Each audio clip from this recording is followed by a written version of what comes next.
Eu sou o Vitor Damasio e esse é o VDcast, o podcast para você que vive ou quer viver dos seus negócios digitais. E no episódio de hoje do VDcast, você vai conhecer a Cíntia Soares. Ela é musicista e mentora de professores de música.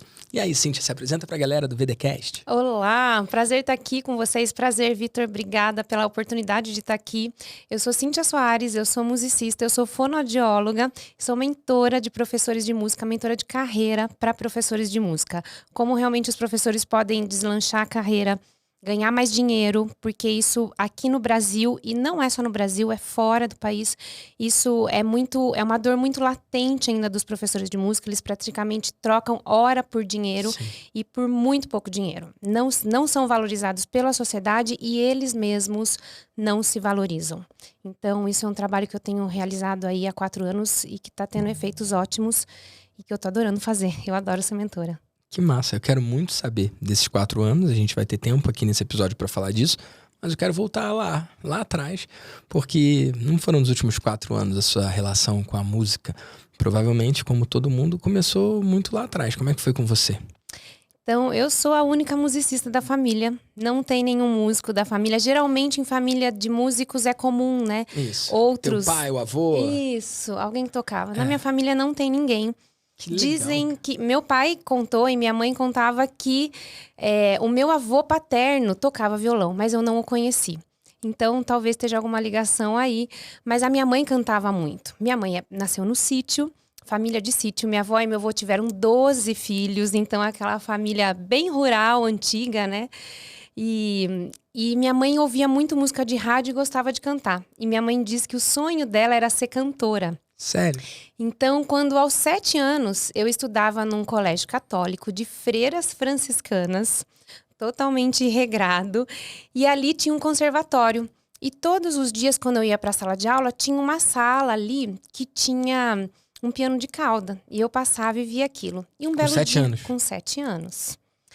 E aí, um dia eu falei pra minha mãe, quero estudar piano. E na hora, ela foi colocar. Acho que ela se viu naquele desejo que ela tinha. Ali, né? Com certeza. Certeza. E isso já era projetado. Vamos colocar. E eu comecei a estudar piano. A minha primeira professora de piano era uma freira. Hoje ela não está mais aqui, mas eu tenho muita gratidão e eu me lembro como se fosse hoje. Hoje eu tenho 45, mas eu me lembro como se fosse hoje. Eu chegando na sala de aula, eu chegando para aula, ela me recebendo e a minha mãe indo estudar comigo no conservatório todos os dias, porque a gente não tinha piano em casa. Uau. E aquilo era um sonho muito difícil para conseguir. Voltando mais um pouco, quando eu tinha 1 ano de idade, o meu pai teve um AVC. Que ele ficou inválido com esse AVC. Ele era advogado, recém-formado pela PUC Campinas. Minha mãe disse que ele era um cara muito inteligente, que sabia demais. E ele teve um AVC que, assim, só realmente não foi a óbito porque ele era muito forte. Uau. E ele teve sequelas graves. Ele aposentou por invalidez e ele não mexe um braço, a fala é muito embolada, uma perna ele arrastava. Ele ainda... é vivo hoje, meu pai tem 79, acabou de completar, mas agora ele tá bem acamado, tá bem mais difícil, né? Mas enfim, eu nem vou falar muito disso, que eu me emociono, porque Sim. É uma história de nós 3. Eu, minha mãe e meu pai. É uma história de muita luta, minha mãe professora. Enquanto isso, meu pai com esse salário de aposentado por invalidez, pelo INSS, e minha mãe com um salário de professora. Muito novo, né? 34. Muito novo. E ele viveu mais tempo da vida com o AVC inválido do que antes, agora com 79 anos. É louco, né? É pra gente refletir todos os dias. Sim. E minha mãe com um salário de professora primária, porque minha mãe sempre deu aula de 1ª a 4ª série, realizando ali todos os meus sonhos. Eu sou filha única, porque depois disso minha mãe ficou praticamente com 2 filhos em casa. Sim. E, enfim, e aí eu comecei a estudar e só uma coisa que eu lembrei agora, a minha filha, hoje tem 7 anos, a Beatriz, e à tarde, para eu trabalhar, ela fica na casa da minha mãe. E outro dia eu cheguei pra minha mãe e falei assim, mãe, mas não é difícil a Bia ficar aí? Você tá cuidando do papai, ele tá acamado, usa fralda, tem cuidadora, toda essa questão, né, da vida. Minha mãe falou, não, Cíntia, deixa ela aqui. Criança tem que ver que nem tudo na vida vai ser fácil. Eu falei, putz, é isso. É o que aconteceu comigo. Uau. Eu vi desde pequena que nem tudo era fácil. E que eu tinha que fazer alguma coisa para mudar isso. E inconscientemente fui fazendo com a música. Mas voltando, comecei a estudar. Estudei num conservatório muito, muito bom lá na minha cidade, que hoje não existe mais, o Conservatório Dramático e Musical de Piracicaba. E fui até completar o meu curso técnico de piano. E quando eu tinha 15 anos, alguns amigos me pediram para eu dar aula. Porque, além do piano, eu tinha um segundo instrumento que era o violão. Porque no conservatório a gente precisava ter um segundo instrumento para ter o diploma, né? Sim. De curso técnico de pianista. E eu toco violão. E eu comecei a ensinar meus amigos a tocar violão. Comecei a tocar na missa. Mas seu instrumento principal era o piano? É o piano. Meu instrumento principal é o piano. Mas o violão, ele é mais fácil de transportar, né? Total. Total. Na sua foto do Instagram, o perfil é o violão. É o violão. Porque foi pego ali de um recital dos meus alunos. Então tinha rodinha de amigos. Tava a Cíntia com o violão. Vai ter um aniversário? Vai a Cíntia com o violão. Nos meus aniversários, vem os amigos e o violão tá ali. E se a gente tava perto do piano, fazia ali um sarau. Sempre teve música. Eu ia pra faculdade com o violão. E nos intervalos eu me lembro de rodinhas ali na faculdade tocando violão. Era uma delícia. A música agrega, né? A música, ela une as pessoas, né? De uma forma única. É uma linguagem universal. Qualquer lugar do mundo que a gente vá, que você pega um instrumento, você já vivenciou isso.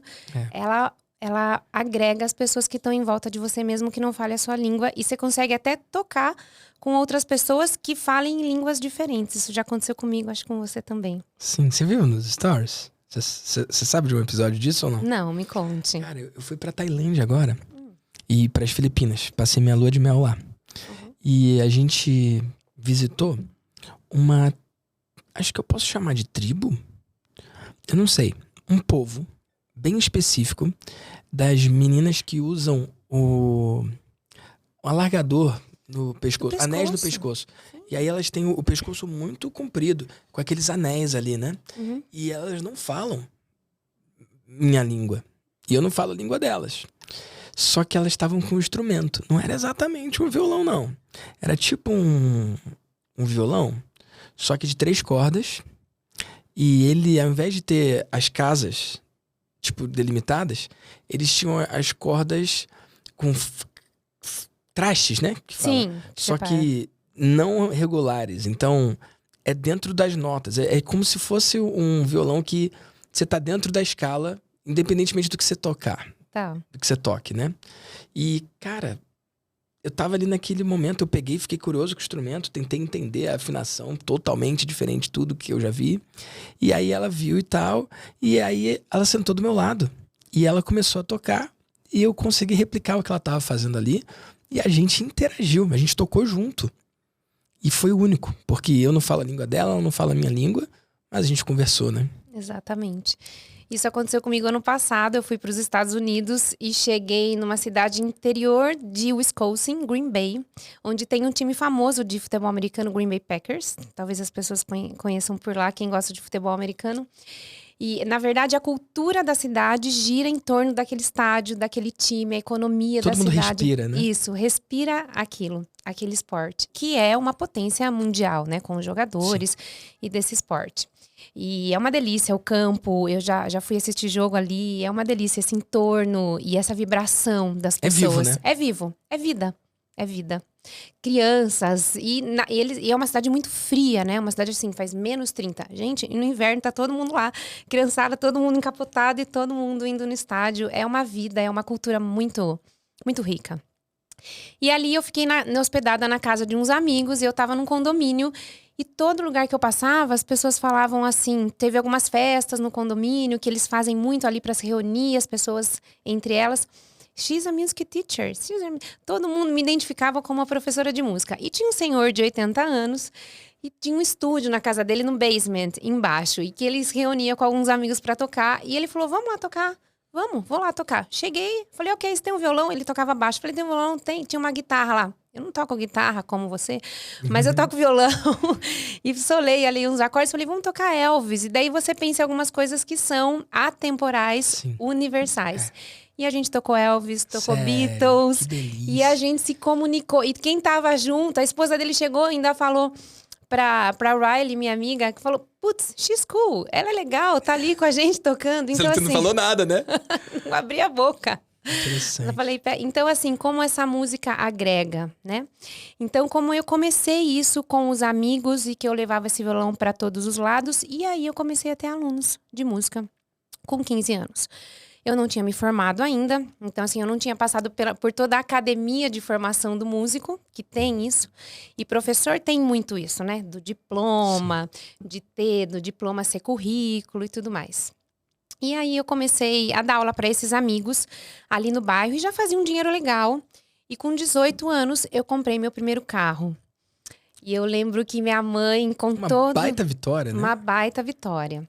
Mas eu esqueci de contar que quando eu tinha 9 anos, o meu pai ganhou uma grana. E eles pagavam aluguel. A vida era muito difícil, a vida não era simples, eu não ia ao shopping. O meu passeio era ir na casa da minha avó de domingo, comer pipoca, e brincar com os meus primos. Eu não tinha luxos. Ir à missa todos os sábados e domingo na casa da minha avó. Era essa minha infância de bairro no interior de São Paulo, onde eu moro, em Piracicaba. E era uma vida que pra mim era a melhor do mundo. Eu não precisava mais que aquilo. Vida. É a minha vida. É a minha história. E aí, lá em... Desculpa, me perdi. 9 anos de idade. Seu pai recebeu uma grana. Isso. E aí, como meu pai recebeu essa grana, os meus pais podiam ou comprar uma casa, foi a única oportunidade que eles tiveram, ou comprar uma casa ou fazer alguma outra coisa com dinheiro. E, na época, a minha professora de piano, que era essa freira, falou, olha, a Cíntia tem muito futuro na música. Vocês não podem investir num piano? E eu lembro como se fosse hoje, a gente indo na loja e comprando piano. Então, meu Deus. Toda a grana que meu pai teve na vida, ele investiu nesse piano pra mim. Eu tinha 9 anos. E nem alguma sapiência ou algum sexto sentido dele e da minha mãe, eles sabiam que isso ia ser o meu futuro e que isso ia ser o meu sustento hoje como profissional e da minha família, e que hoje eu consigo retornar isso pra eles. Eu também tenho uma participação ali, enfim, muito ativa no sustento deles, e é um grande objetivo meu, né, como filha, retornar tudo que, de maneira física, de maneira monetária, trazer o maior conforto que eles possam ter agora na velhice, por tudo que eles deixaram de ter durante a vida para me proporcionar isso. Então, isso é uma retribuição, uma forma de amor. Eu acho que é a maior forma de amor que a nossa linguagem do amor é essa, da nossa história, de nós três. Que bom que você pode fazer isso, né? E só para eu colocar um pouco de contexto para quem tá ouvindo, por favor. A gente tá falando de quantos anos atrás? Não sei se pode falar a idade, Eu tenho 45, né? Então, já falei. Agora, qual é a grande coisa? Não é barato o piano. Não é barato hoje. Não era barato. E lá atrás, menos ainda. Porque quando você falou, é que o tempo passou muito rápido. A gente tá em 2023. E aí quando você fala, ou eles compravam uma casa ou um piano. Isso. Tipo, mas quem tá ouvindo, tipo, como assim uma casa ou um piano? Porque, tipo, eles não estão ligados de quanto que uma casa pode ser barata, principalmente no interior, e quanto que um piano pode ser caro. Isso. Então, só pra trazer essa visão. E o que talvez eles não tenham percebido também é que violão, o cara tem uma barreira de entrada muito menor. Todo mundo tem alguém que tem um violão. Só que o piano, ele é fixo num lugar. Ele é um trambolho para levar. E isso é muito relevante para sua carreira, porque não tem como alguém ter uma carreira no piano sem piano. Então, eu não sei se você que tá aí em casa sacou isso. Ela tocava só X vezes na semana quando ela tinha acesso, que ela ia, era no conservatório? Isso, no conservatório. E fora dali, como é que praticava em casa? Não praticava. Não praticava. Então, ela ter recebido de presente do pai, com essa única grana que ele recebeu, foi a uma coisa que tornou possível. Sem isso, nada aconteceria. Exatamente. Incrível, né? Foi a única coisa. Tem aquele livro, né? Sim. A única coisa. E essa foi a minha única coisa. E eu dou muito valor a isso, assim. É uma coisa que, assim, emana de gratidão. Por meus pais terem tido... Acho que foi Deus, né? Naquele momento também, que colocou ali, não, agora vai ser o piano. Enfim, isso trouxe a minha carreira e eu comecei a dar aulas depois que eu tive piano, fui expandindo. Eu cheguei a ganhar 2 concursos de piano aqui em São Paulo. Um eu tinha 17 anos, outro eu tinha 19. Então, fui uma pianista num estágio bem, bem legal e a ponto de ganhar prêmio, né? Em concursos, e comecei a dar aulas. E aí, quando comecei a dar aulas, com 18 anos, eu ganhei meu primeiro carro. Eu comprei meu primeiro carro com o meu dinheiro. E eu só dava aulas particulares. Eu lembro que, na época, eu tinha um carnê de 36 parcelas no meu carnê do piano. E eu tinha que dar uma entrada, na época de R$1.000. Eu tinha guardado um dinheirinho e dei a entrada de R$1.000 e fui eu lembro que as parcelas acho que eram R$360 R$1.000 na época. era muito dinheiro. É que, cara, eu tenho certeza que tem gente que tá ouvindo que não tá ligado e que não faz ideia. Mas, cara, é uma grana. E você fez isso com 18 anos. Isso mostra o quanto que você tava indo bem. Sim. Porque, eu não sei se foi assim com você, mas eu não tenho nenhum amigo que comprou carro com 18 anos. Eu tenho alguns que ganharam de famílias mais abastadas e outros que não tiveram carro. O primeiro amigo que comprou o carro, comprou bem mais tarde. Tinha, sei lá, 25, 26, sabe? Já depois, tipo, da faculdade, já trabalhando. Depois da faculdade. Foi o Sasha, um grande amigo meu que eu quero até trazer aqui no VDCast ainda um dia, se eu tivesse chance. Cara, não é comum. Você teve alguma outra amiga que comprou carro com 18 anos? Eu só tô colocando perspectiva pra galera entender, né? O que é isso. Não tinha. Então, dando aula de música, você conseguiu conquistar uma receita, uma renda muito interessante. Muito, muito interessante mesmo. Você trabalhava muito? Trabalhava muito, Vitor. Muito. De segunda a sábado. Trabalhava muito. Muitas aulas por dia. Porque não é caro, né? O cara que é professor de música, via de regra, ele não cobra muito. Não. Então, a sua forma de receber muito era trabalhando muito. Eram quantas aulas por dia? Como é que era o ritmo? Putz, era uma coisa de 8 aulas por dia. Era muito puxado, Vitor. Eu tinha muita energia, tava muito na vibe, tava fazendo dinheiro, amava. Ama, né? O músico ama, né?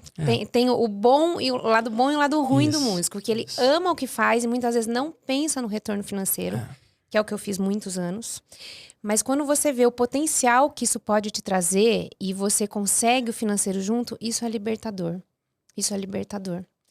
Mas confesso que é um mercado que não vê muito isso ainda. Porque ainda é pregado muito a técnica do músico, do virtuose. E mesmo dos professores de música, de ter muita técnica para trabalhar. Então você fica atrás de técnica, mas você não busca o financeiro. E daí, chega no final da semana ou no final do dia, você tá feliz que deu aulas muito maravilhosas. Mas e aí? Você não teve o retorno. Daí mingua, né? Minimiza, né, a pessoa nisso. Isso é muito comum, que eu ouço dos mentorados e dos meus alunos hoje, professores de música. E aí eu continuei com 21, terminei o curso técnico de piano e com 21 anos, chegou a época de eu escolher a faculdade. Não, minto, eu me formei com 21. Com 17, eu fui escolher a faculdade. Eu lembro que eu queria fazer pedagogia. Eu falei pra minha mãe, vou fazer pedagogia. Minha mãe falou, pedagogia não. Eu dou aula, pelo amor de Deus, você trabalha em escola, ganha esse salário, não vai ser pedagoga. Eu olhando nos cursos, falei... Eu tinha uma amiga fonoaudióloga. Falei, vou fazer fonoaudiologia. Ela trabalhava muito com criança. Eu gosto de trabalhar com criança, que é uma coisa que as pessoas pensam que é fácil, mas não é. Mas eu já gostava, eu tinha essa empatia. Gosto do desenvolvimento infantil, de acompanhar esse desenvolvimento da criança. E falei, vou fazer fonoaudiologia e fiz. Com 17 anos entrei na faculdade, me formei com 20.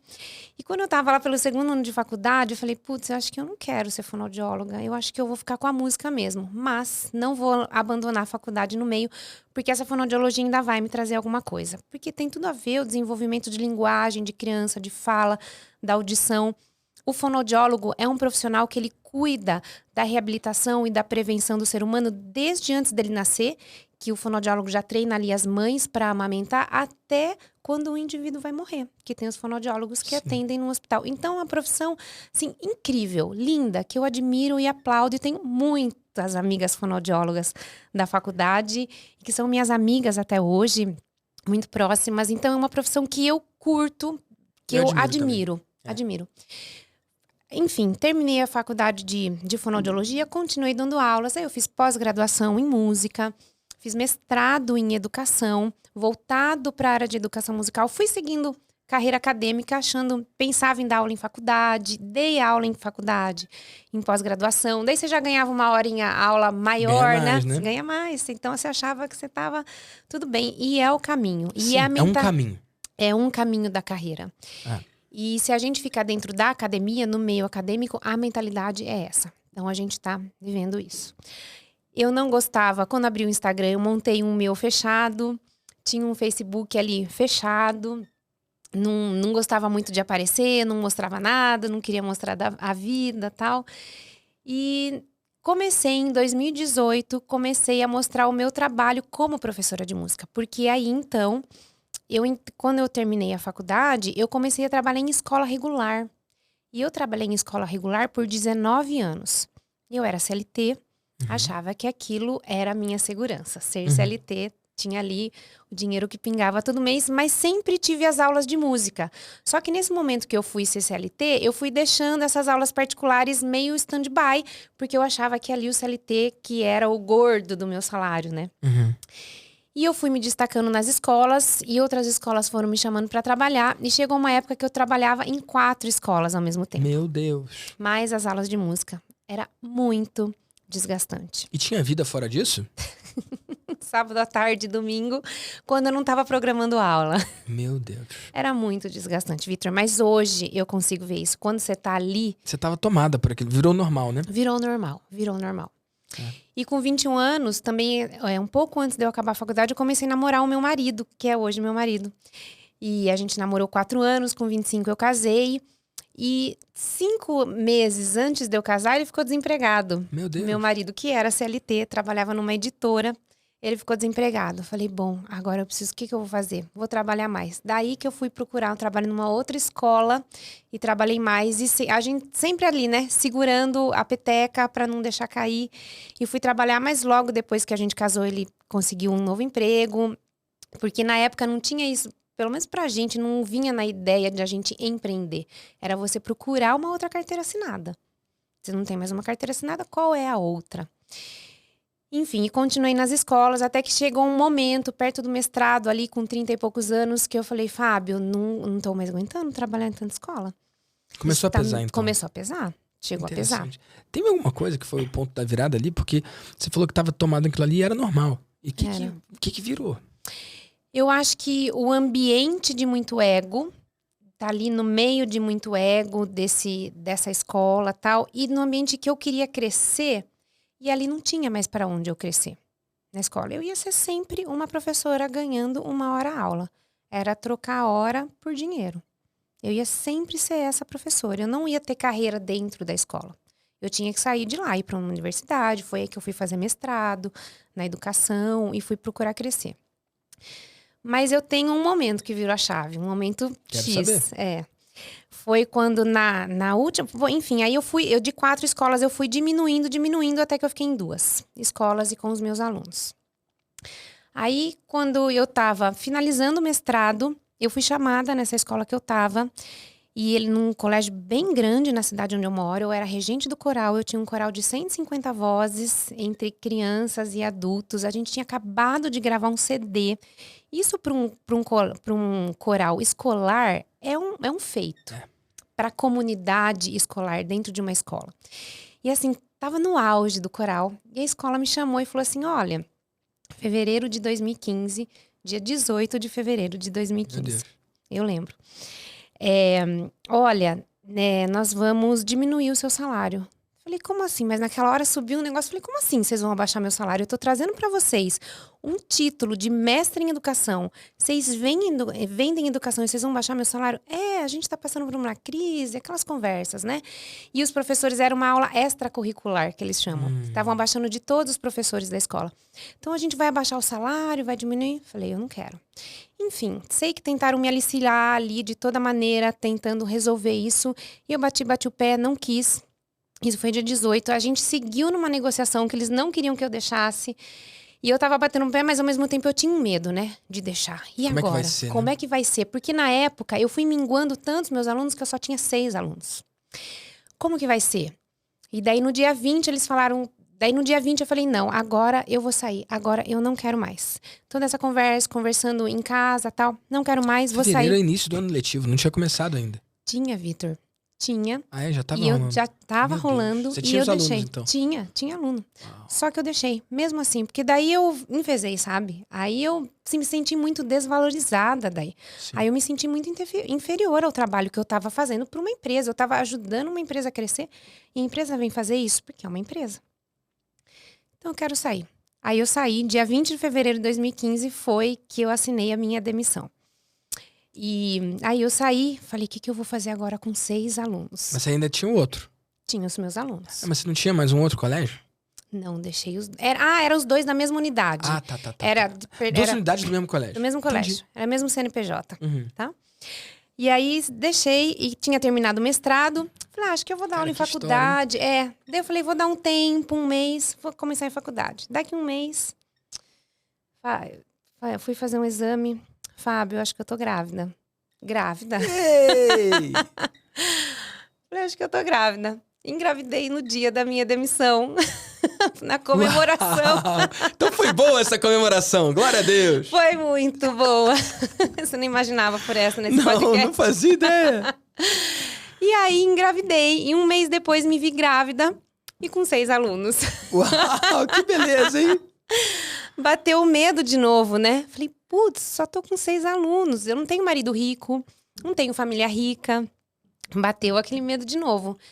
Mas me veio uma força por dentro que eu falei, vou abrir um Instagram e vou começar a divulgar o meu trabalho. Isso em julho de 2018. E aí eu contratei uma pessoa para gravar uns vídeos para mim, porque eu não sabia mexer em vídeo, eu não sabia mexer em rede social, era avessa. Teu Facebook era fechado, o Instagram também. Eu achava um absurdo as pessoas se exporem, ficarem se expondo no Instagram, um perigo. Esse pessoal, né, que fica fazendo stories, imagina. Que vai viajar e mostra o que você vai viajar, que mostra. Achavam, assim, desnecessário. Mostra até o prato de comida que come, meu Deus. Exatamente. E aí contratei uma pessoa, não saiu nada. Foi uma merda. Pode falar, né? Pode, já falou. Já falei. E aí foi catastrófico.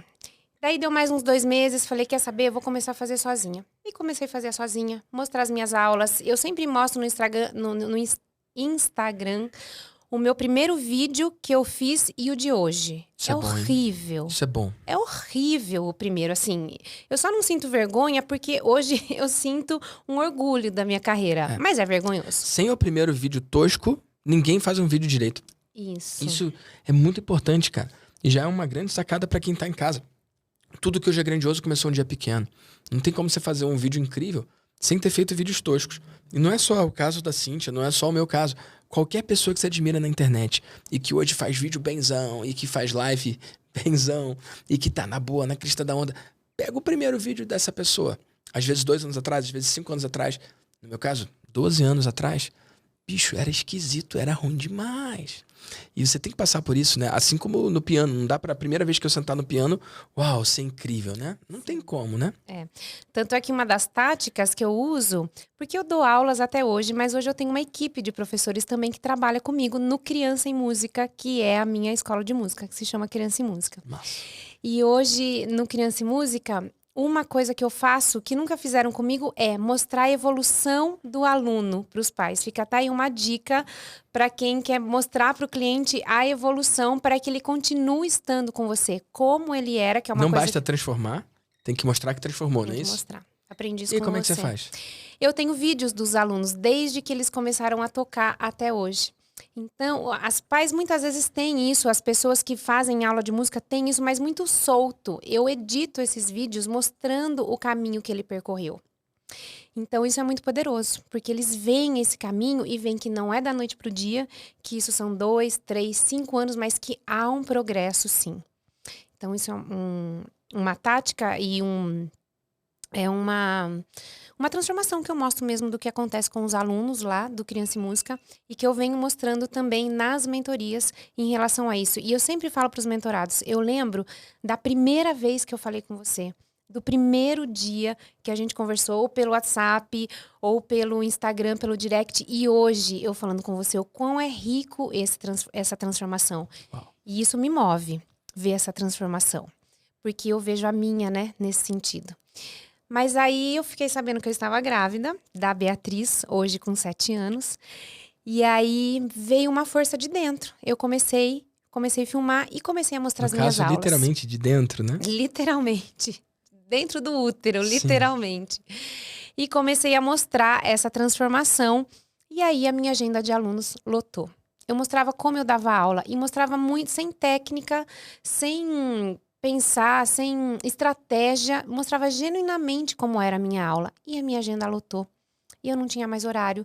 E aí eu ouvi alguém falando, tá lotado? Aumenta o preço. E eu aumentei o preço. E as pessoas continuavam comprando. Uau. Falei, preciso crescer. E aí eu tive professores, isso no presencial, nas nossas aulas. Tive professores que hoje trabalham comigo e que são da equipe do Criança e Música. Então eu tenho um negócio presencial e eu tenho hoje um negócio online. E quando eu fui mostrando as minhas aulas, também começaram a ver professores de música perguntando sobre o meu trabalho. Como que você faz isso? Ah, você tem essa partitura? Eles querem uma partitura, né? Você tem uma partitura? Que material você usa? Que livro? E eu comecei a mostrar e genuinamente eu também entregava aquilo. Mostrar os bastidores. Mostrar os bastidores, né? Os bastidores de mesa, de pré-recital. Amanhã mesmo eu tenho um recital de alunos. Tem toda uma preparação para isso, né? A gente não chega lá oba-oba, como você faz um evento, é um evento. Tem toda uma preparação para isso.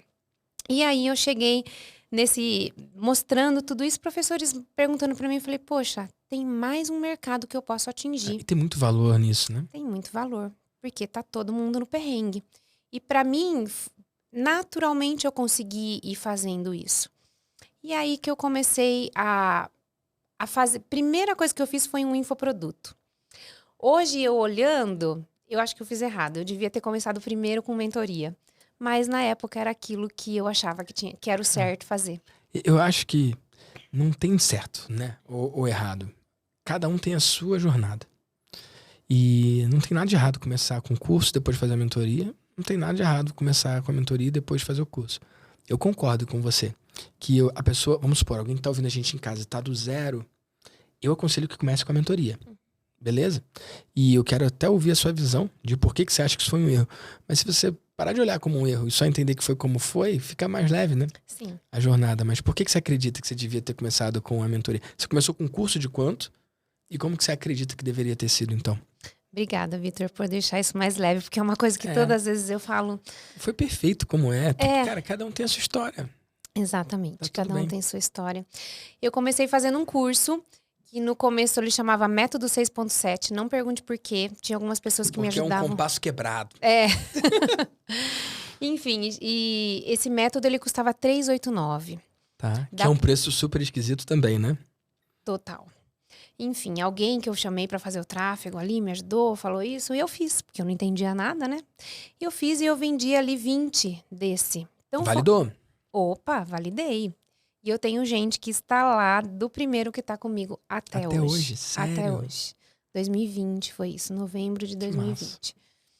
Eu tenho, inclusive, uma das alunas dessa primeira turma. Hoje ela é tutora minha, da minha metodologia. Ela continua comigo e ela que faz as tutorias, que são os plantões de dúvidas do meu produto online que eu tenho hoje. E esse método foi se transformando. Hoje ele é o método Criança e Música, que eu não sei porque eu não tive essa ideia brilhante antes, mas de colocar o nome da minha escola de música, que é o Criança e Música, que é do meu Instagram. Sim. E hoje ele é o método Criança e Música, reconhecido pelo MEC. Pela Faculdade de Brasília, da nossa querida Azora. A Zora foi uma querida também e tem uma participação intensa nessa minha transformação. A gente compartilha muito da educação e da metodologia, que ela tem essa premissa no trabalho dela e eu trago isso para a educação musical. Sim. Eu modelo isso para a educação musical. E aí eu venho fazendo método, já fiz alguns lançamentos, tenho vendido ele agora no Perpétuo e hoje eu já tenho 180 alunos do método. E hoje o valor dele é R$ 997. Então só com essa Aquele mesmo que você vendeu 20 lá atrás a 389 e hoje você já vendeu para quantos alunos? Mais de 170, 174. Que massa. 175 porque apitou meu celular agora de manhã. E agora 997. 997. Que massa. Então eu tenho esse método, ele tá todo na plataforma, mas nós temos as sessões ao vivo de tutoria, então é uma primeira porta de entrada para as pessoas que chegam a mim. E aí eu via que as pessoas iam querendo mais do que aquilo. E uma coisa também que você ensinou no Vida de Mentor é: não inventa coisa da sua cabeça para fazer. Faz o que o seu cliente está pedindo para você fazer. Porque às vezes eu fico achando que as pessoas querem. Não, as pessoas estão pedindo. Isso, a melhor forma de ler a mente do cliente é perguntando, né? Tem a galera que viaja na maionese. Então mais fácil lidar com a realidade, né? Exatamente. E aí, hoje eu tenho... Daí eu comecei a mostrar essa minha vida de professora de música, de ser bem remunerada, de realmente conquistar coisas materiais, porque o professor de música também tem muito disso. Eu não preciso de material, eu não preciso de nada melhor, mas precisa sim. Todo mundo quer conforto, todo mundo quer ter uma vida melhor, todo mundo... A gente muitas vezes não pensa na velhice, eu não sei se é porque eu tô vivendo muito isso com meu pai, mas a velhice, ela também não é barata. E ela vem. E ela vem. Minha avó fala que só não fica velho quem morre cedo, né? Exatamente. E ela vem. E ela chegou, então assim, vai ter um investimento, vai ter que ter um investimento ali também. E da onde vem esse investimento? Do que a gente plantou. Pro meu pai vem do piano que ele me deu, esse investimento. E... Deu ROI, esse piano teve retorno de investimento, hein? Graças a Deus. Esse piano teve retorno. E, enfim, e eu venho construindo isso. E aí, o que eu trouxe para esses professores de música? Uma mentoria de negócios, que é... Você não é só um professor de música, você não tem que ensinar só as 7 notas musicais. Porque as 7 notas musicais são 7, ok, dó, ré, mi, fá, sol, lá, si. Mas e por trás disso? Tem todo um empreender. E você não precisa estar numa escola de música, num grande lugar. Pode ser no seu estúdio, trabalhando ali, fazendo uma grana legal com aquilo. E tendo aqueles alunos junto com você numa comunidade, numa tribo. E um outro detalhe que eu estou ensinando agora para eles é vender mais para os mesmos alunos. Eu preciso ter mais aluno para ganhar mais, que era o que eu fazia, lotava a minha agenda. Não é verdade. Você pode vender outros produtos para quem já está com você. É muito mais fácil eles comprarem de novo de você do que outros comprarem de você, novos alunos comprarem. Então, isso é uma comunidade que eu venho construindo e destravando tantas carreiras de professores de música. E quando eu falo para os professores, né, quem não entra na mentoria, a mentoria é 5 ou é 10k, né? Para quem não sabe o que é K, é 10 mil, né? 5 ou 10 mil reais. Mas muitos professores entram, pagam 5, fazem 80. Muitos professores entram, pagam 10. Seus alunos? Sim, os meus mentorados. Fazem 100, mais de 100. Quem perdeu mais se não entrar? Não sou eu. Eu perdi 5, eu perdi 10. Ele perdeu 100. Ele perdeu 80. Ele perdeu de dobrar isso que ele investiu. E isso é um valor monetário que nenhum investimento vai trazer. Nenhum banco do mundo não existe. Eu sempre falo isso no meu Instagram. Qual é o lugar do mundo que vai te trazer esse retorno financeiro? Nenhum. Qual banco? Fala pra mim que eu ponho meu dinheiro lá. Eu tô tirando rapidão de onde eu tô e ponho lá. Que são as mentorias. Sem contar que é pra sempre, né? Você transfere esse conhecimento para esse professor de música, se ele muda a forma dele de cobrar, ou de entregar a aula dele, ou de reter o cliente dele, se ele ficar com você 1 ano, ele pode para sempre, pro resto da vida, usar o que ele aprendeu com você, porque o conhecimento fica, né? Eu falo que a mentoria é uma relação desproporcional. Ela sempre é desproporcional. Ou para um lado ou para o outro. Muito. Por exemplo, você fez o Vida de Mentor. Fiz. Cara, tem gente que pagou lá 30 mil no Vida de Mentor e não fez nada. Foi uma relação desproporcional. Eu recebi os 30 mil e a pessoa não recebeu nada em troca. Faz sentido? Faz. Não vou entrar no mérito de quem é a responsabilidade. A gente faz o máximo para a pessoa assistir. Cara, mesmo no ticket de 30 mil, tem gente que compra o programa e nunca atende o nosso telefonema. A gente liga, a gente cuida 1 a 1, a gente manda mensagem. Já aconteceu de a gente pagar os 30 mil, nunca aparecer em nenhuma aula, nunca acessar o programa e nunca atender nenhum contato nosso. O que eu posso fazer? Mas o cara pagou. Doideira, né? Isso existe.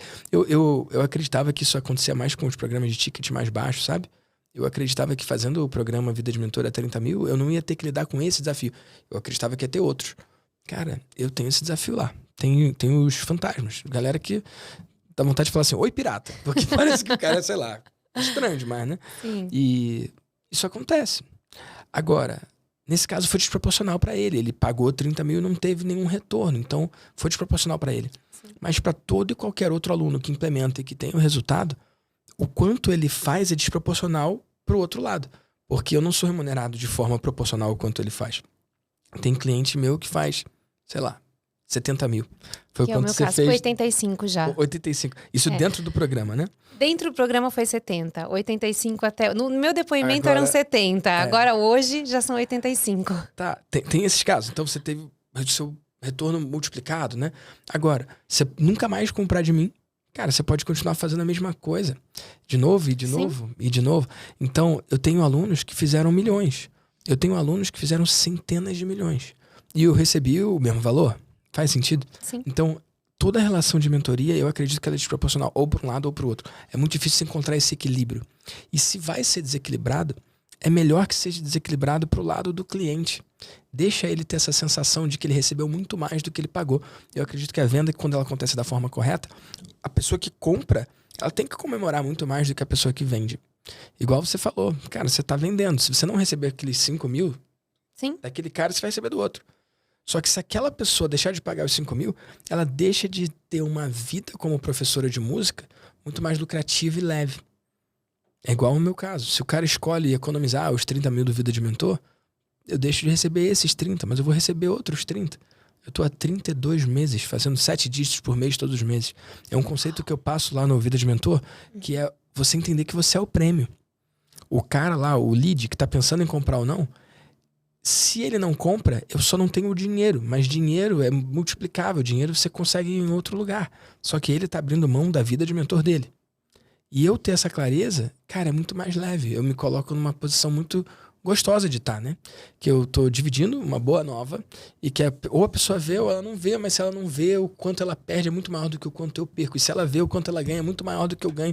Então você vira um evangelista de uma coisa que você acredita. É uma forma de viver que é muito poderosa, né? Faz sentido? Exatamente, total sentido, Vitor. Eu faço essa conta no Instagram para mostrar, porque as pessoas são São Tomé, sabe? Querem ver para crer. Tem galera analítica, né? Isso, a galera analítica. Então, vamos mostrar número, né? Se o povo quer ver número. E eu mostro uma pessoa que investiu 5 mil na mentoria, ela ganhou 82 durante a vida útil dela de trabalho. Vamos supor que ela vai ter aí mais 30 anos de vida útil de trabalho. Gente, é mais de 1 milhão.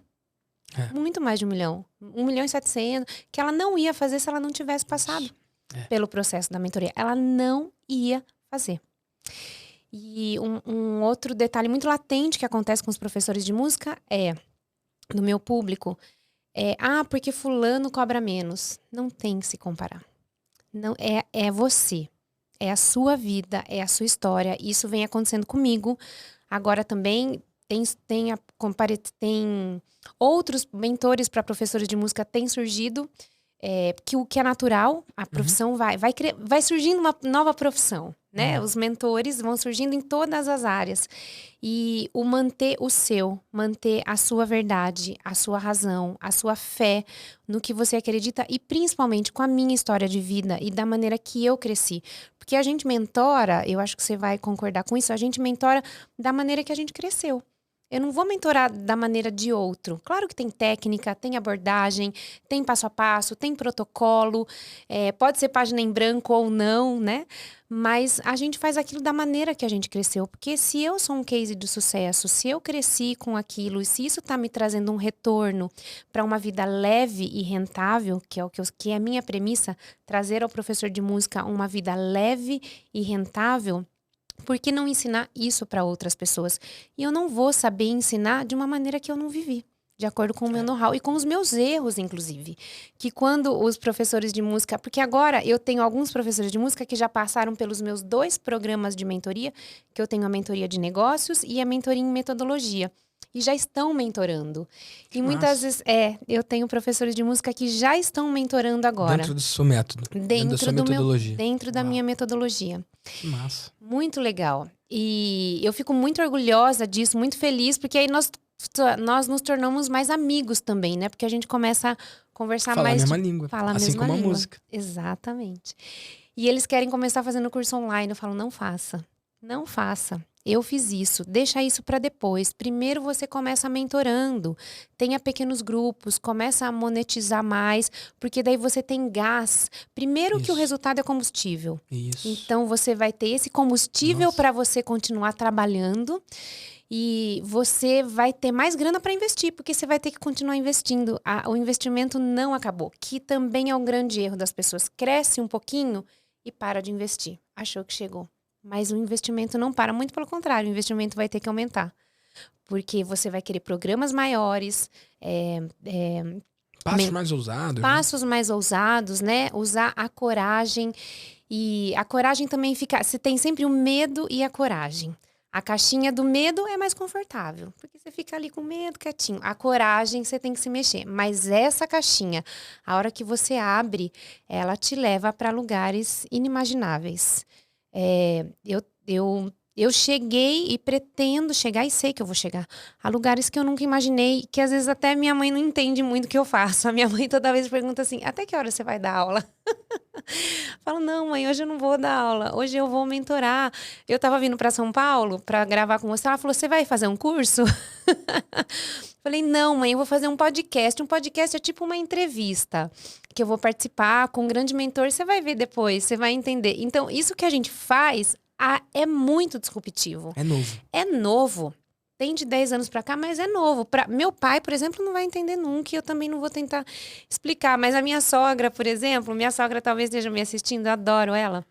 Ela me vê, ela fala pro meu marido, Fábio, mas ela não tá se expondo demais? Não tá mostrando muito? E ele fala, não, mãe, é o jeito de trabalhar. A gente conta do que a gente conquistou, a gente conta do que a gente fez para as pessoas verem que é possível. Simplesmente. Isso. Não é para gerar inveja. Não é para se gabar, não é para ostentar. Isso. É porque a vitória de um autoriza a vitória do outro. Isso. Talvez se você não tivesse acesso e contato com histórias como essa, você não tivesse dado os passos que você deu. Eu sou muito grato, porque os meus alunos eles têm uma visão muito aberta sobre isso. Eles falam, não todos, mas a maioria falam dos números com uma tranquilidade, uma leveza, né? Nos Estados Unidos eles têm uma visão muito mais aberta até do que no Brasil. No Brasil tem uma coisa velada de que você não pode vencer, né? Se você estiver fazendo dinheiro, não tem que falar, ou alguma coisa assim. Uhum. E, cara, eu vejo um espaço de muita colaboração, de muita contribuição. Aqui mesmo no VDcast foram mais de 100 episódios até agora. Todos são clientes meus e que chegam aqui e contam as coisas que fizeram. E nunca é para se gabar ou para parecer melhor ou sei lá. É sempre para autorizar a vitória do outro. E em cada episódio tem alguém que ouve e fala, nossa, por causa dessa história eu me desbloqueei. Por causa dessa história eu escolhi fazer diferente. Ou decidi viver uma vida diferente, uma vida de mentor. Então isso é muito mágico e poderoso, né? Como que a galera contribui. E é diferente do que acontece, por exemplo, no mundo corporativo ou nas carreiras normais, que muitas vezes é um puxando o tapete do outro ou querendo brilhar mais do que o outro, essa disputa de ego.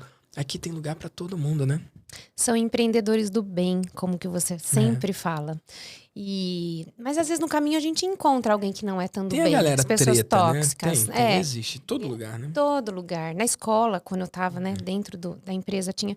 Então, eu me afasto. Simplesmente me afasto e eu sempre falo, quem tá comigo, tá comigo. Quem não tá, segue o caminho e vai ser feliz, porque na verdade é a profissão que cresce. E muitas vezes os meus mentorados falam uma coisa que às vezes eu não caiu muito minha ficha, mas que é, Cíntia, você faz um trabalho por nós, pela nossa classe, que muitas vezes nenhuma outra pessoa faz ou fez. Tem um cara na internet que você conhece, que já fez mentoria com você, que é o Matheus Starling e a Tati Starling. O Matheus tem essa pegada também. Sim. De falar do professor empreendedor. Eu já fiz live com ele, a gente já gravou podcast. Eu conheci a Tati pessoalmente, uma das vezes que eu tive no Rio. Maravilhoso. Muito queridos e muito do bem. Né? São cristãos do bem. E até a Tati, né? A gente falando, a Tati falou, você é uma bênção para os professores. E você sabe que o Matheus, a gente tem uma coisa interessante, que é, o Matheus atinge muito mais o público masculino, dos guitarristas, dos caras, dos professores de música que sustentam família e que muitas vezes não conseguem sustentar.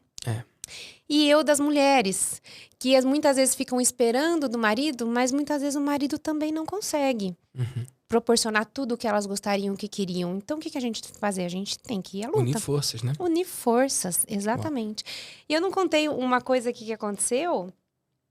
Depois que a minha filha nasceu, quando ela tinha 5 meses, o meu marido ficou desempregado de novo. Meu Deus. Esqueci de contar. Ele estava numa empresa como gerente, crescendo. Eu falei, agora, né, a Bia nasceu, acho que eu vou conseguir maternar mais, ficar mais com o meu bebê e o Fábio. Porque a gente sempre teve esse ponto de equilíbrio no casamento. Uma mão lava a outra. Uma mão lava a outra. Quando um não tá ganhando tão legal, o outro tá. Quando não tá, o outro segura as pontas. É um pacto velado entre a gente que nunca foi falado, mas a gente vai fazendo isso. E aí o Fábio perdeu o emprego, eu falei, agora você não vai mais procurar. Até ele procurou algumas outras coisas, eu falei, agora você vai empreender, vai fazer, né, outra coisa. E hoje ele tem 2 outras áreas que ele trabalha. Ele tem uma empresa de eventos, de formaturas, e tem uma empresa de... Ele tem 2 empresas de eventos. Uma de formaturas com um sócio e uma que é dele, que é uma empresa que ele tem bike foods, que uma delas é de café, que eu te falei que ele é barista. De bike foods. E a gente segue nessa de empreender. E a gente tem amigos que falam, olha, a gente paga pau pra vocês. Porque os 2 empreendendo com as empresas de vocês, crescendo a Bia, trazendo uma qualidade de vida legal. A Bia estudando numa escola legal, tem uma qualidade legal, ela faz aula de piano. Todas essas extras que criança tem, né? Que são custosas. Aula de piano, aula de tênis de mesa, aula de natação. Tanana. Então, tudo isso que eu tive com muita dificuldade dos meus pais, hoje a gente consegue trazer para ela com mais facilidade, com mais tranquilidade. E que o nosso trabalho, porque empreender é você acordar zerado todo dia e ir buscar por alguma coisa todos os dias. Você tem que buscar um novo cliente, buscar alguém... Empreender é isso. No CLT, você acorda, você sabe que dia 10 vai estar lá. Para o dia 10 estar lá, eu tenho que fazer. Ninguém vai fazer por mim, sou eu. Ninguém vai fazer por mim. E no CLT, se você fizer muito a mais ou muito a menos, não muda. O quanto você recebe e tem um teto ali. E uma pessoa escolhe quanto que você vai receber no final do mês. O que eu gosto muito do empreender é que você escolhe o seu cheque, né? Você escolhe qual vai ser a sua remuneração. Óbvio que, de uma forma não tão romântica assim, mas tem uma relação direta muito evidente do quanto que você não só trabalha e se esforça, mas do quanto que você realiza e transforma, né? Pro quanto você recebe. Isso é muito poderoso. Muito, muito mesmo. E é do nosso esforço. No mês de abril, por exemplo, agora foi um mês muito bom pra mim. Maio ainda não sei como vai ser bom, mas abril foi muito bom. É um mês que as pessoas falavam, putz, abril não é tão bom, abril não vende muito, o digital não tá tão legal. E pra mim foi muito bom. Então, assim, é mês a mês, é dia a dia, é acordar todo dia com uma nova vontade e buscar coisas novas e, principalmente, ouvir o que as pessoas estão querendo. Eu, por exemplo, depois da mentoria em metodologia, eu já tentei formar uma outra turma de mentoria e eu tive a minha turma 0. Aprendi isso com você.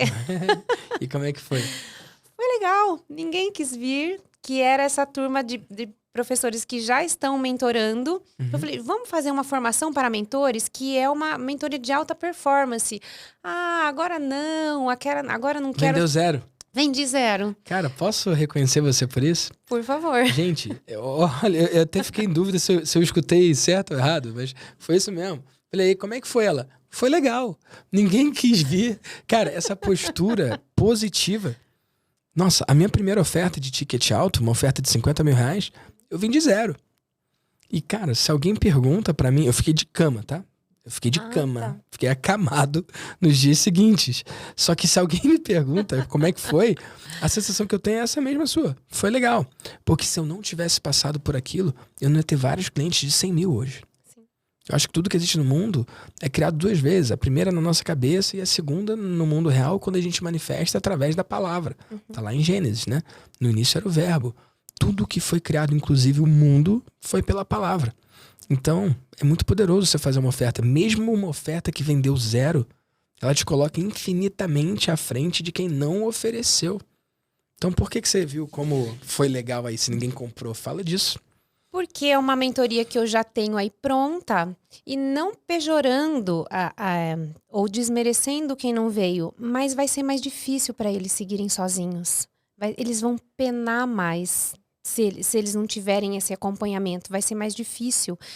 E para mim, me libertou de um ticket que eu não tinha oferecido. Então, me libertou de um ticket que eu achava que ninguém ia comprar. Qual era o ticket? Desse agora, que eu ofereci, era 15 mil para essas pessoas que vieram agora. E me libertou desse ticket que eu não tinha vendido e que alguma hora alguém vai vir. Talvez não fossem as pessoas certas. E aquilo que você sempre fala também, buscar os nãos. Isso. Porque talvez também não sejam as pessoas certas para estarem comigo nesse momento. Não Pode tem ser nada que de não... errado. Nada. E a amizade continua a mesma. E o meu amor por elas meus aplausos pelas carreiras que elas vêm construindo é o mesmo. E eu torço da mesma maneira. Porque não sou eu. A gente também não vai dar conta de mentorar todo mundo. Isso. Do mundo. A gente não vai dar conta. Então, as pessoas podem crescer por outras maneiras, não tem problema nenhum. Nem todo mundo gosta de Beatles e os caras cresceram um monte, né?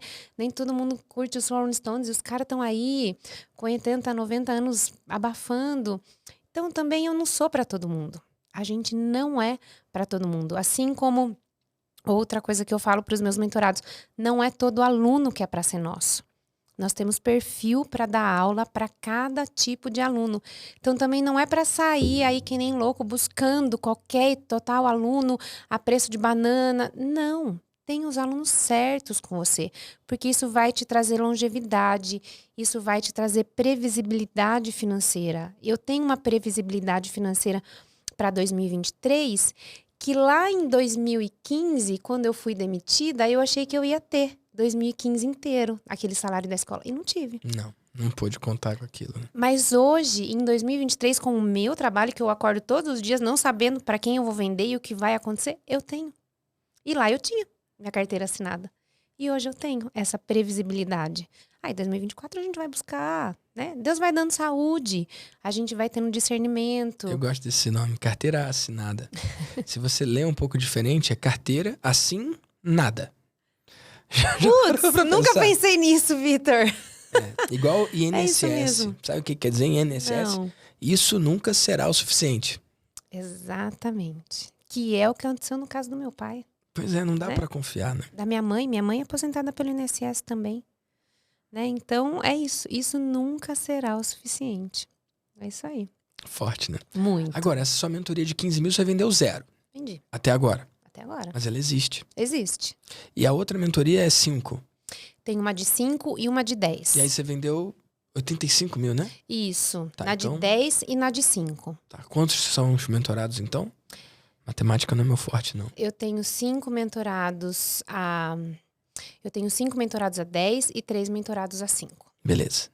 No seu mercado, se você fizesse uma pesquisa demográfica, se você, sei lá, você tem quantos seguidores no Instagram? 17 mil. 17 mil. Se você pesquisar qual é a receita familiar, a renda per capita na família deles, você vai ter o resultado desses 17 mil seguidores. Uhum.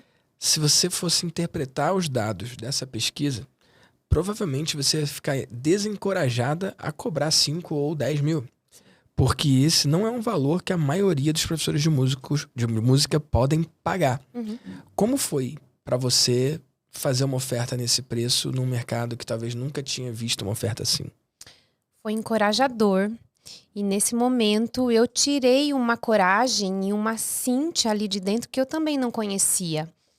Mas eu aprendi no Vida de Mentor a conduzir essa venda e mostrar realmente o valor que ela ia ter.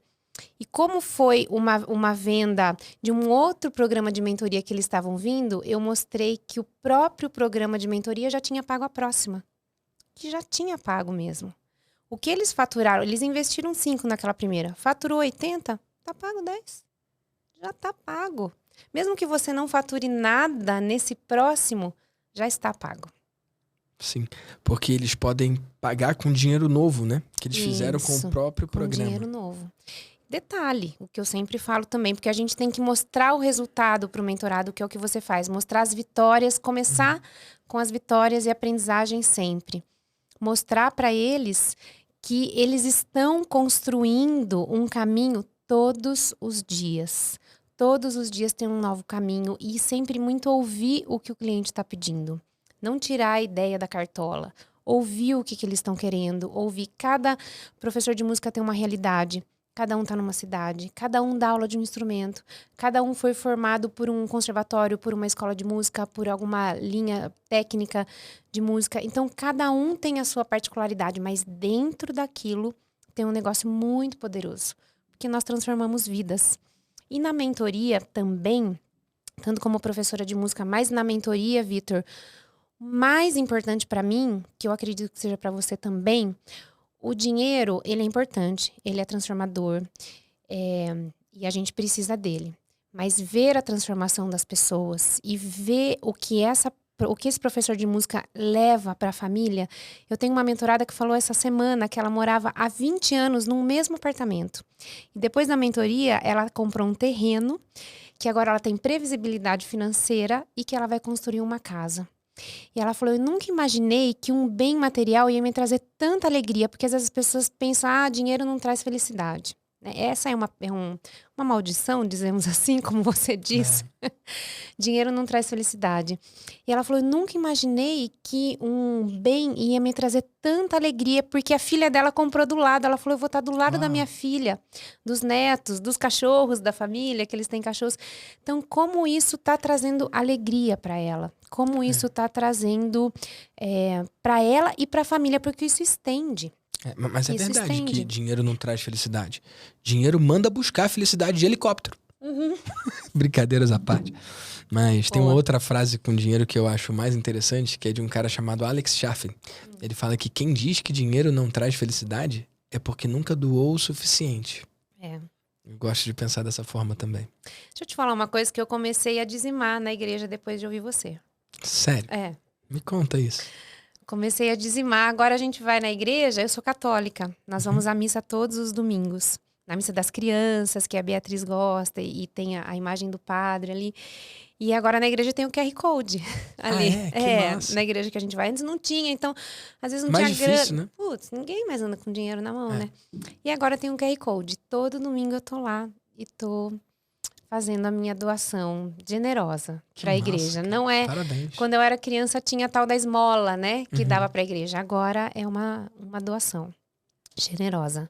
Porque precisa, né? Para crescer. Todo mundo que trabalha ali por aquela comunidade precisa de dinheiro para manter aquela comunidade boa pra gente ir lá e usufruir daquilo. Todas, né? Os nossos pastores, os nossos padres têm que estar bem para trabalhar para nós, né? Que são seres humanos. Então eu ouvi isso de você. Tive a minha vida transformada pelo dízimo. Eu, inclusive, palestrei. Eu sou evangélico, né? Eu fui numa igreja, na Atitude, lá do Rio de Janeiro, do pastor Josué Valandro. E lá eu pude falar abertamente de dízimo, sabe? Encorajando mesmo a galera. E eu sei que tem uma galera que não dizima porque não ganha muito. E aí o cara pensa, poxa, eu já ganho pouco. Como é que eu vou dizimar do pouco que eu recebo? E aí eu falei pra eles, vocês acham que é difícil dizimar de pouco? Imagina dizimar de muito, né? E dízimo, pra quem não sabe, é dar 10% do quanto você recebe pra igreja. E é um ato de fé, né? É um ato muito interessante, que eu aconselho que todo mundo experimente, né? Eu separo, né? Tem o dízimo e a oferta. A oferta é quando você paga alguma coisa pra igreja fazer alguma coisa. Eu faço também. E eu vejo de forma separada do dízimo. O dízimo é um princípio. E existem pessoas que não acreditam em Deus, mas dizimam. Porque entendem o princípio e o poder desse ato, desse gesto. E eu não entendo a totalidade do poder disso. Mas eu nunca vi ninguém quebrar porque dizimou. Sim. E eu vi muitas pessoas prosperando porque dizimaram. No meu caso, a minha vida mudou radicalmente, cara. Financeiramente falando.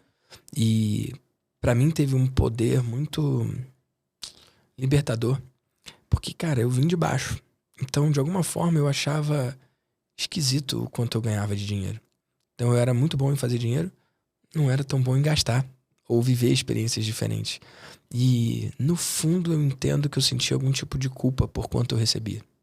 E por quanto eu recebia comparado com pessoas que tiveram uma formação parecida com a minha. Ou, sei lá, outros familiares, por exemplo.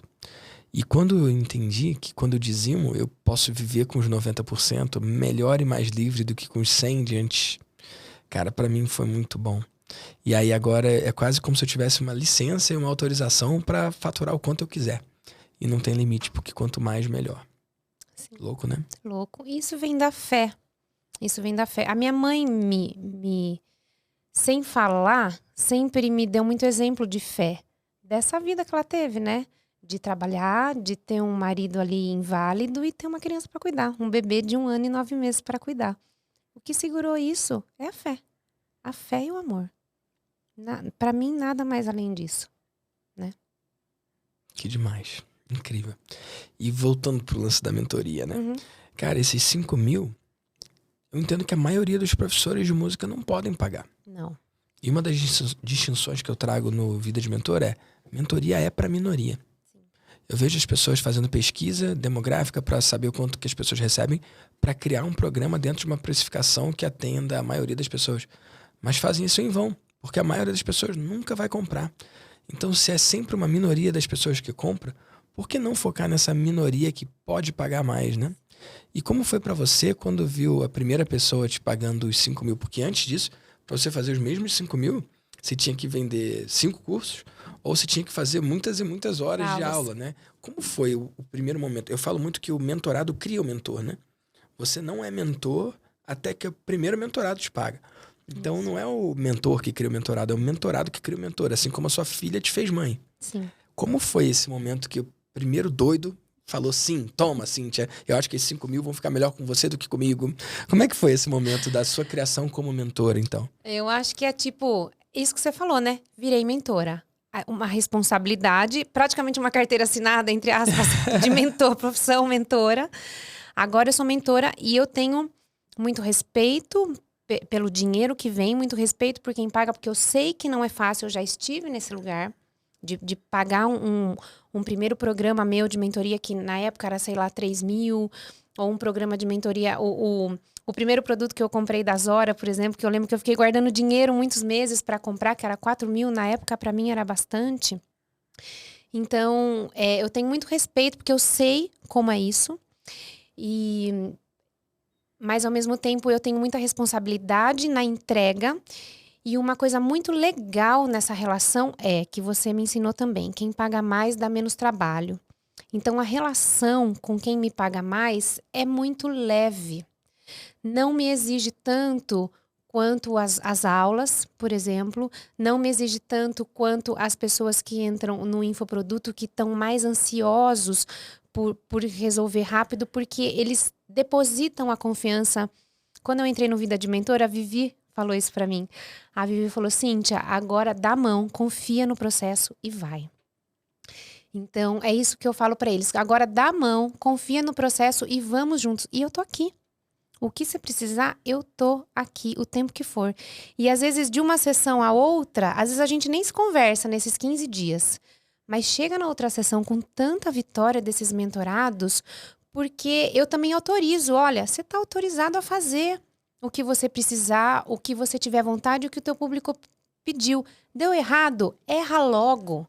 Erra logo, vamos recalcular e vamos consertar isso. Mas deu errado, tá tudo bem, vai dar errado.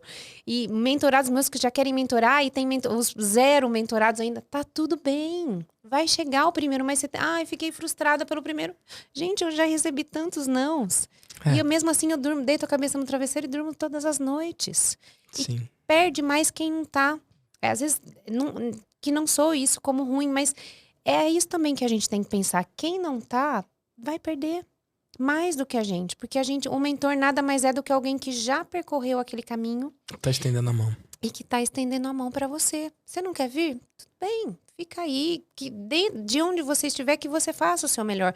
Mas você poderia ir mais rápido, mais fácil, ter mais leveza e resolver muito melhor esse seu problema, gastando menos energia, menos tempo e menos dinheiro até, né? Maravilhoso. Eu penso dessa forma também. Cíntia, aqui no VDcast, eu gosto de trazer histórias de pessoas inspiradoras, como é o seu caso. Eu gosto sempre de trazer algo prático. Algo que alguém daqui a um ano pode falar: nossa, você é a Cíntia daquele VDcast, por causa daquilo que você falou no finalzinho, olha o resultado que eu tenho. Então, tem alguma coisa prática que você viu lá no VD de Mentor, que você quer trazer à luz para quem está ouvindo o VDcast? Alguma coisa que eles possam implementar imediatamente? Alguma coisa que eles possam experimentar no negócio deles agora?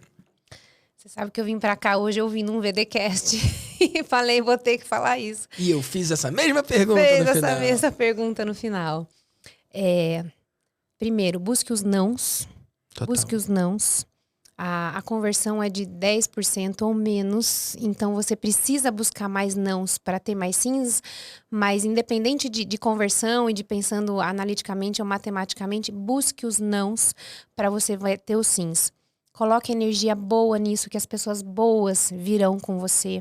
Porque eu também acredito muito nessa energia. Se você tem uma energia boa, vem mais pessoas boas perto de você. Tenha fé no que você faz, na sua vida, no seu caminho e trabalhe com a sua verdade. Não olhe a grama do vizinho, não busque tem alguém que tá aparecendo. Tá tudo bem, que legal, é a profissão que cresce. Mas qual é a sua, de novo o livro, né? A única coisa. Qual é a única coisa que só você tem, que só você sabe fazer? Então, busque a sua verdade, faça com a sua verdade. Que a minha história de vida é essa, a minha verdade é essa, não adianta eu esconder. Foi no meio de um momento trágico que invalidou meu pai, que surgiu um piano e que surgiu a Cíntia, que é hoje, que consegue criar a Beatriz e construir a minha família junto com meu marido e meu enteado, Nicolas, de 30 anos agora, com a esposa, e construir toda essa família e meus pais e todo esse nosso clã familiar que fica em volta dessa verdade nossa, dos nossos erros e acertos que vão acontecer sempre, mas que a gente vai construindo a vida. Maravilhoso, Cíntia. E onde a galera pode conhecer mais sobre você e acompanhar o seu trabalho? No meu Instagram, @aCínthiaSoares. O Cíntia é CINTYA, porque é uma maneira bem singular, como diz minha mãe, de escrever o meu nome. Então, a Cínthia Soares, no YouTube, Cínthia Soares, e no Facebook, Criança e Música, da minha empresa. Vocês me encontram e a gente tá junto. E no site, www.crianceemusica.com.br. Que legal. E quando você pensa no futuro, para onde que você tá indo? Eu tô indo para uma vida de cada vez mais liberdade, que o Vida de Mentor me trouxe. Eu já mentorei de cidades diferentes e até de países diferentes. Ano passado eu passei na verdade, todos os anos eu passo uma temporada nos Estados Unidos porque o meu enteado mora lá. Sim. Ele foi para lá há 11 anos num programa de intercâmbio cultural e se deu bem com a família, ficou lá, hoje mora lá, casou e tem família lá. Então todos os anos a gente e todos os anos a gente vai pra lá. Então agora a gente tá indo e eu não paro de trabalhar quando eu tô lá. Você entregou a mentoria de lá? Entreguei mentoria de lá. É liberdade geográfica. Total. E esse ano eu vou. Então eu posso viajar na baixa temporada, não preciso só escolher a alta temporada pra viajar, que é o que acontece muito com os professores, que só vai viajar julho, dezembro, janeiro, que é época de férias escolares e das férias. Lotado e mais caro. É um absurdo, né? A gente gasta 5 vezes mais. Então, eu consigo ter essa flexibilidade geográfica e de tempo e de trabalhar da onde eu estiver. Eu só preciso abrir meu computador e ter internet. Eu trabalho. Então, isso é uma conquista que eu quero ter cada vez mais. Pra gente estar junto, pra minha filha estar perto do irmão dela. E a gente estar junto com a nossa família lá. Nossa linda família. Que massa, maravilhoso. Posso fazer uma última pergunta? Claro. Se você tivesse a chance de mandar uma mensagem para todos os empreendedores e empreendedoras do Brasil ou do mundo, com 100% de abertura, que mensagem você deixaria? Confie em você, na sua verdade. Ouça a sua intuição. Se alguma vez der errado, não der certo, acorde no outro dia e recomece. Não desista. Tem horas que não vai ser fáceis, tem horas que você vai tomar um tombo, vai estar com uma pessoa tóxica, como eu disse, que não te agregou. Não tem problema. Aquilo foi ontem. O que eu posso fazer agora de hoje para frente? O ontem já foi. De hoje em diante, o que eu vou conseguir fazer para ser melhor para mim e para quem tá comigo? Você tem que fazer para quem tá com você. A gente não vai salvar a humanidade. A gente vai salvar e estender a mão para quem tá com a gente. Então, para essas pessoas, para quem te paga, para quem tá com você, para quem confia no seu trabalho, o que você pode fazer? Então, é isso. Trabalhe com a sua verdade e não desista nunca, porque todo mundo pode transformar o entorno que você está. Todo mundo pode transformar. Você não veio para esse mundo, como que é? A vida é curta demais para você não ser tudo que você veio ser nessa terra. É isso. Massa. Parabéns e obrigado por dividir com a galera do VDcast a sua história. E a sua história vai ser inspiração para muitas pessoas também. Obrigada, Vitor. Uma honra estar aqui. Nunca imaginei que eu ia estar aqui, mas para mim é uma honra e Deus abençoe a todos nós, você, a família e todo mundo. Obrigada mesmo. Amém.